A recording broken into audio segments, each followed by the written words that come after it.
بالله من الشيطان الرجيم بسم الله الرحمن الرحيم تبارك الذي بيده الملك وهو على كل شيء قدير الذي خلق الموت والحياة ليبلوكم أيكم أحسن عملا وهو العزيز الغفور.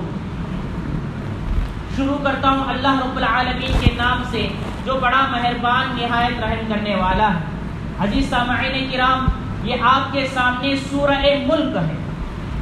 اس سورت کی سب سے پہلی آیت میں بیدہ الملک کا لفظ آیا ہوا ہے، تو اسی لفظ کی مناسبت سے اس سورت کا نام سورہ ملک رکھا گیا ہے. ملک کے معنی آتے ہیں بادشاہی کے، سلطنت کے، حکومت کے. چنانچہ اللہ تعالیٰ نے اس آیت میں بتایا کہ حقیقت میں جو بادشاہت ہے، جو حکومت ہے، جو سلطنت ہے، وہ اللہ رب العالمین ہی کی ہے، اسی کے نام کی ہے. چنانچہ اس سورت کا نام سورہ ملک رکھا گیا ہے. عزیزان محترم، سب سے پہلے اس سورت کی فضیلت سن لیجئے کہ احادیث کے اندر بہت ساری روایتیں آپ کو مل جائیں گی کہ اللہ کے رسول صلی اللہ علیہ وسلم کی احادیث میں اس سورت کی بہت زیادہ فضیلتیں بیان کی گئی ہیں. چنانچہ ایک روایت میں آتا ہے، جیسا کہ سنن ترمذی کی روایت ہے، کہ اللہ کے نبی صلی اللہ علیہ وسلم نے ارشاد فرمایا، قرآن مجید میں ایک سورت ہے جس کی 30 آیتیں ہیں، اور یہ سورت اپنے پڑھنے والے کے لیے سفارش کا کام کرے گی، یعنی اللہ کے یہاں سفارش کرے گی. اور اسی طرح ایک دوسری روایت میں آتا ہے، جیسا کہ حضرت ابو ہریرہ رضی اللہ تعالیٰ عنہ سے مروی ہے کہ آپ صلی اللہ علیہ وسلم نے ارشاد فرمایا کہ قرآن مجید کے اندر ایک سورت ہے جو اپنے پڑھنے والے کے لیے اللہ کے پاس لڑے گی، یعنی جب تک اللہ تعالیٰ اس کی مغفرت نہیں کرتے تب تک وہ اللہ رب العالمین سے لڑائی کرے گی، یعنی لڑے گی، اور وہ سورہ ملک ہے. اسی طرح سے ایک اور روایت میں آیا، جناب محمد رسول اللہ صلی اللہ علیہ وسلم نے ارشاد فرمایا، قرآن مجید میں ایک سورت ہے جو کہ تبارک الذی بیدہ الملک ہے، یعنی سورۃ الملک. تو یہ اپنے پڑھنے والے کے لیے یہ اس کے پڑھنے والے کے لیے قبر سے عذاب سے بچانے کا کام کرتی ہے. یعنی سورہ ملک جو پڑھتا ہے تو قبر کا عذاب اس سے یہ سورت اس کو بچاتی ہے. اور ایک روایت کے اندر آیا، جناب محمد رسول اللہ صلی اللہ علیہ وسلم کا یہ معمول تھا کہ آپ صلی اللہ علیہ وسلم رات میں سونے سے پہلے سورہ الف لام میم سجدہ اور اسی طرح سے سورۃ الملک پڑھ کر کے آرام فرمایا کرتے تھے. چنانچہ یہ ساری وہ روایتیں ہیں جس روایتوں کے اندر سے ہم کو معلوم ہوا کہ اس سورت کے پڑھنے کی بہت بڑی فضیلت ہے. سب سے بڑی بات یہ ہے کہ یہ تو قبر کے اندر جو سب سے پہلی منزل ہے ہم لوگوں کی آخرت کی منزلوں میں پہلی منزل، تو وہاں پر یہ ہم کو بچاتی ہے، عذاب کو روکتی ہے. یہ سورت پڑھنے والا عذاب قبر سے محفوظ رہتا ہے. اور اسی طرح سے یہ بھی بہت بڑی بات ہے کہ کل قیامت کے روز اگر کوئی بندہ جو اپنے گناہوں کی وجہ سے جہنم میں چلا جائے، تو اگر جو یقین کے ساتھ اللہ پر ایمان رکھتے ہوئے جس شخص نے یہ سورت تلاوت کیا ہوگا روزانہ، تو وہ اللہ تبارک و تعالیٰ سے سفارش کرے گی اور ہم لوگوں کو جنت میں لے کر جائے گی. یہ سارے احادیث سے ہم لوگوں کو معلوم ہوا. عزیزان محترم، اس سورت کے اندر اللہ تعالیٰ اپنی کامل قدرت کا اظہار کر رہے ہیں کہ اللہ کی قدرت کیسی ہے. چنانچہ اس سورت میں توحید والی آیتیں ہیں، اللہ نے اپنی الوہیت کا اظہار کیا ہے اور اپنی قدرت کا بیان کیا ہے. نیز یہ کہ جنت اور جہنم کا بھی تذکرہ اس سورت کے اندر کیا گیا ہے. اور اس سورت کی 30 آیتیں ہیں. چنانچہ اللہ رب العالمین کا فرمان ہے، تبارک الذی بیدہ الملک، بابرکت ہے وہ ذات، عالی شان ہے وہ ذات، بہت بلند اور برتر ہے وہ ذات جس کے قبضے میں ساری بادشاہی ہے.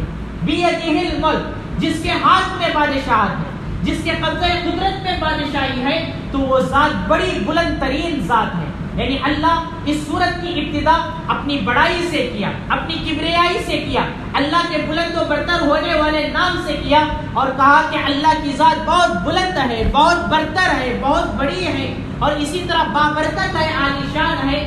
ایسی ذات اللہ کی ہے جس کے قبضے میں ساری بادشاہی ہے. بادشاہی سے مراد کیا ہے؟ آسمان اور زمین بلکہ ساری کائنات کا جو نظام چلتا ہے وہ اللہ رب العالمین کے حکم سے چلتا ہے. اسی کی بادشاہت، اسی کی سلطنت اور حکومت سے یہ سارے کام انجام پاتے ہیں. اللہ کہتے ہیں وَهُوَ عَلَى كُلِّ شَيْءٍ قَدِيرٌ، اور وہ ذات ایسی ہے جو ہر ایک چیز کے کرنے پر قادر ہے. اللہ کی ذات ایسی ہے جو ہر چیز پر قدرت رکھنے والا. چنانچہ یہاں پر بتایا گیا کہ اللہ رب العالمین موجود. سب سے پہلے بادشاہت کس کی ہوتی ہے؟ بادشاہت اس کی ہوتی ہے جو موجود ہو. اس آیت سے معلوم ہوا کہ اللہ تعالیٰ موجود ہے. دوسری بات یہ معلوم ہوا کہ اللہ کی ذات بہت بلند اور برتر اور بڑی ہے.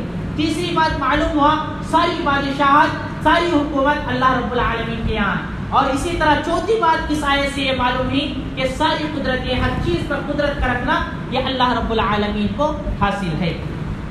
آگے اللہ کہتا ہے الذی خلق الموت والحیات، وہی ہے جس نے موت کو اور زندگی کو پیدا کیا. اللہ ہی ہے جس نے موت کو بھی پیدا کیا اور زندگی کو بھی پیدا کیا. عزیزان محترم دیکھیے انسان کی زندگی کے اندر جو سب سے اہم چیز ہو سکتی ہے اس کا یہاں پر بیان کیا. انسان کے لیے سب سے زیادہ جو اہم چیز ہوتی ہے تو اللہ نے یہاں پر اس کا ابتدا میں بیان کیا. چنانچہ اللہ نے کہا کہ موت کو بھی پیدا کیا ہے زندگی کو بھی پیدا کیا ہے. یاد رکھے انسان ان دونوں حقیقت کو تسلیم کر لے، وہ مان لے کہ جو زندگی ملی ہے وہ زندگی کا تقاضا یہ ہے، اس زندگی کے دیے جانے کا مطلب یہ ہے کہ اس زندگی میں اپنے اندر اعمال پیدا کرے، صحیح معنوں میں اللہ کے بتائے ہوئے راستے پر چلے اور اپنی کامیابی حاصل کرے. یہ زندگی کا مقصد ہے. اور زندگی کے بعد اللہ نے موت کو بھی پیدا کیا. موت آ جاتی ہے. موت کو کیوں پیدا کیا؟ موت کے بعد والی زندگی میں کامیابی حاصل کرنے کے لیے اللہ نے یہ حال ایک انسان کا بتایا کہ ایک زندگی کی حالت ہے اور اسی طرح ایک موت کی حالت ہے. وہی ہے جس نے زندگی کو بھی پیدا کیا ہے، وہی ہے جس نے موت کو بھی پیدا کیا ہے. اور یاد رکھیے یہ اللہ کے علاوہ دنیا میں یا کہیں بھی کوئی بھی ایسی ذات نہیں ہے جو کسی کو زندگی بخش سکتا ہے یا کسی کو موت دے سکتا ہے. موت دینے والا زندگی دینے والا اللہ کے علاوہ اور کوئی بھی نہیں، چاہے وہ انبیاء ہی کیوں نہ ہو، نبی بھی نہیں ہے، کوئی بھی نہیں ہے. صرف اور صرف زندگی کا مالک موت کا مالک وہ پروردگار ہے. اسی لیے اللہ نے کہا الذی خلق الموت والحیات، وہی ہے جس نے موت کو پیدا کیا، وہی ہے جس نے زندگی کو پیدا کیا. کیوں پیدا کیا؟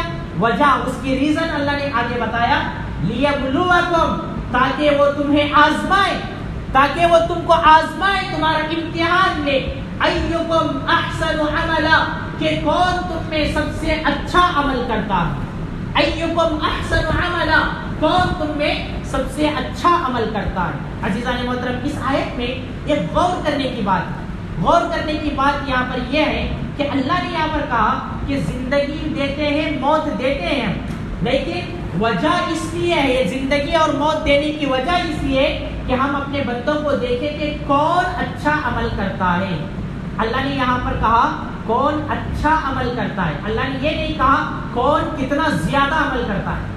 معلوم ہوا اس آیت سے کہ عمل چاہے زیادہ ہی زیادہ ہو لیکن اس کے اندر اچھائی یا نہ ہو، دکھاوا ہو، ریاکاری ہو، سارا بیکار.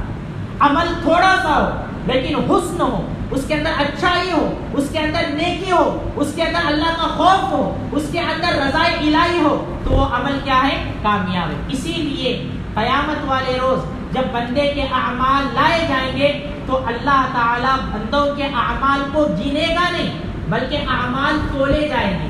حدیث میں قرآن میں جو ملتا ہے کیا ملتا ہے؟ اعمال کا وزن کیا جائے گا، تولا جائے گا، گنا نہیں جائے گا. کتنے رکعت نماز پڑھا، کتنے روزے رکھا، کتنے حج کیے، یہ عمل گنا نہیں جائے گا بلکہ اعمال کو وزن کیا جائے گا، اسے تولا جائے گا. اس آیت سے معلوم ہوا ایکم احسن عملا، اللہ آزماتا ہے کہ کون تم میں اچھا عمل کرتا ہے. یہ دیکھنے کے لیے اللہ نے موت اور زندگی کو پیدا کیا. یہ پوائنٹ ہے اس آیت کا کہ اللہ نے یہاں پر اشارے میں بتایا کہ حسن عمل چاہیے. حسن عمل، ہمارا عمل اچھا ہونا چاہیے.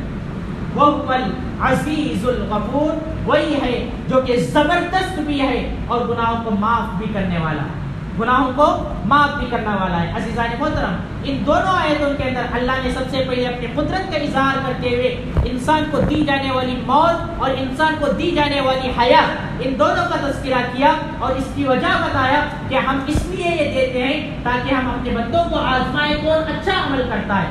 پھر آخر میں اللہ نے اپنی دو صفت کا یہاں پر اظہار کیا. پہلی صفت العزیز، اللہ زبردست ہے، یعنی اللہ کی ذات اتنی زبردست ہے کہ یہ سارے عمل اتنے بڑے کام اللہ ہی کر سکتا ہے. الغفور، اور اللہ کی ذات معاف کرنے والی بھی ہے کہ بندہ کیا ہے، غلطی کا پتلا ہے، کبھی نہ کبھار غلطیاں کرتا ہے، لیکن وہ اگر سچی پکی توبہ کرے، اللہ سے معافی مانگے، اللہ غفور ہے، اللہ معاف کرنے والے ہیں. چنانچہ اس آیت میں غفور والی صفت بتا کر کے اللہ نے اشارہ دیا کہ توبہ کر لیجئے، توبہ کرنا بھی چاہیے، اپنے گناہوں سے، اپنی غلطیوں سے احساس کرتے ہوئے، شعور کرتے ہوئے اللہ سے معافی تلافی کرنا چاہیے. اللہ سے دعا کریں کہ اللہ تعالیٰ مجھے اور آپ کو ان دونوں آیتوں کو اچھی طرح سے سمجھ کر کے اس پر عمل کرنے کی توفیق عطا فرمائے. بقیہ انشاءاللہ آئندہ تک.